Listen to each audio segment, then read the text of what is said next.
मोक्षत्व एक ऊंचे स्तर की साधना है और यही राग संसार में जोड़ दोगे आप। ये उस परमात्मा की दी हुई शरीर है, ये मेरा थोड़ी ना है।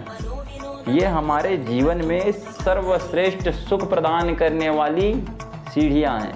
मैंने बताया ना, संसार के साथ कहीं राग जुड़ गया तो आप फंसोगे, कोई रोक नहीं सकता। आप अपने शरीर को मैं मान लेते हो, अपना स्वरूप मान लेते हो, तो समझ लीजिए कि आपके जीवन में राग और द्वेष का प्रवेश हो चुका है। अच्छा, ये राग और द्वेष क्या है? राग और द्वेष देखिए, शिशुपाल ने भी भगवान श्री कृष्ण से कितना द्वेष किया, उनके प्रति द्वेष भावनाएं थी, उनसे इतना वैर करते थे कि उनको देखना तक नहीं चाहते थे। ये उनके स्वरूप को समझ नहीं पाए, ना समझना चाहेंगे। वैसा व्यक्ति जो किसी से द्वेष कर लिया, उसके बारे में ना देखना चाहेगा, ना सुनना चाहेगा, ना उनकी बड़ाई सुनना चाहेगा, ना उनकी प्रशंसा सुननी चाहेंगे। ये राग क्या है?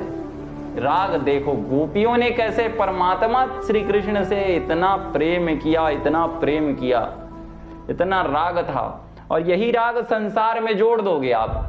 संसार में जैसे ही जुड़ा तो समझ जाइए कि आप फंसे संसार में। परमात्मा से गोपियों का लगाव था, राग था, तब तो वो मोक्षत्व को प्राप्त कर गए। संसार के साथ जोड़ के देखो, चले जाओगे। तो संसार के साथ नहीं, परमात्मा के साथ जोड़ना इसी राग को।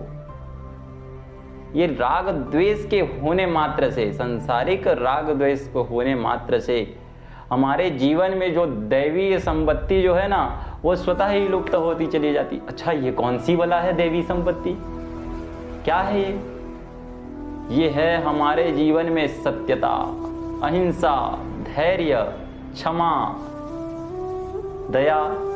ये तो है, ये हमारे जीवन में सर्वश्रेष्ठ सुख प्रदान करने वाली सीढ़ियां हैं। इन्हीं सीढ़ियों में जब हम चढ़ते चले जाएंगे तो हमें स्वतः ही अंतःकरण की सुख की प्राप्ति होगी, आंतरिक सुख की प्राप्ति होगी। मान के चलिए हम घर जा रहे हैं, ठंडी का मौसम है, और ठंडी के मौसम में देखिए लगाए हैं जैकेट वगैरह, उसके ऊपर लगा लिए हैं कंबल, चले जा रहे हैं। अब जाते जाते जाते जाते आपने एक बुजुर्ग व्यक्ति देखा। बुजुर्ग व्यक्ति ने पहने हैं कपड़े लेकिन फटे हुए हैं, ठंड का मौसम, आपको देख करके दया आ गई। दया आ गई, विचार किया कि अरे हम कंबल लगाए हुए हैं, अंदर में जर्सी पहने हुए हैं, तो क्या करना चाहिए? ये कंबल इसे दे देना चाहिए। विचार, दया का भाव आया।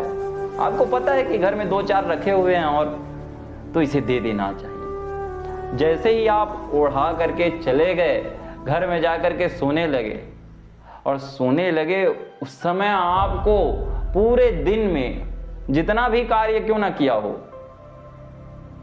लेकिन आपको अंतःकरण में सुख की कामना कहां पास होगी? कौन से स्थान में होगी? कौन से ऐसे कर्म से आपको सुख की प्राप्ति होगी? उस दिन में आपने जो दान का कर्म किया है, जो हेल्प किया है, उस बुजुर्ग व्यक्ति के मदद की है, उसमें आपको अंतःकरण के सुख की प्राप्ति होगी।